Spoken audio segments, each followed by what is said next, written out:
विधानसभा निवडणुकीनंतर जिल्ह्यातील गळीत हंगामाला गती प्राप्त झाली आहे। कोल्हापूर विभागातील 30 साखर कारखान्यांची धुराडी पेटली असून सुमारे 5.5 लाख टनहून अधिक ऊसाचे गाळप झाले आहे। 5,60,000 क्विंटल साखरेचे उत्पादन मिळाले असून 8.70% साखर उतारा राहिला आहे। गळीत हंगाम दरम्यानच राज्यात विधानसभा निवडणुका लागल्याने जिल्ह्यातील साखर हंगामाकडे दुर्लक्ष झाले। बहुतांश साखर कारखानदारच उमेदवार असल्याने ते प्रचारात व्यस्त राहिले।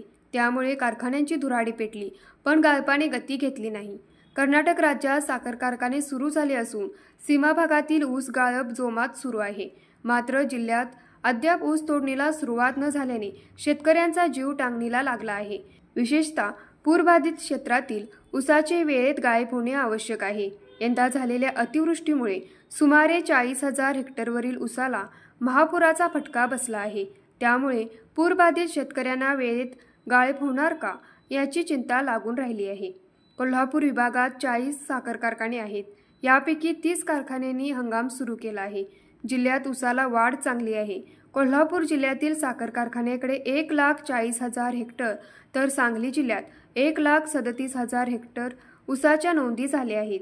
ऊस तोडणीसाठी पर जिल्ह्यातून 80,000 मजूर येतात, पण यंदा हंगाम लांबल्याने अनेक मजूर कर्नाटकमध्ये गेले आहेत। सध्या 70,000 मजूर दाखल झाले आहेत, तर स्थानिकचे 50,000 मजूर ऊस तोडणीत व्यस्त आहेत। न्यूज मराठी 24 साठी विनोद शिंगे, कुंभोज।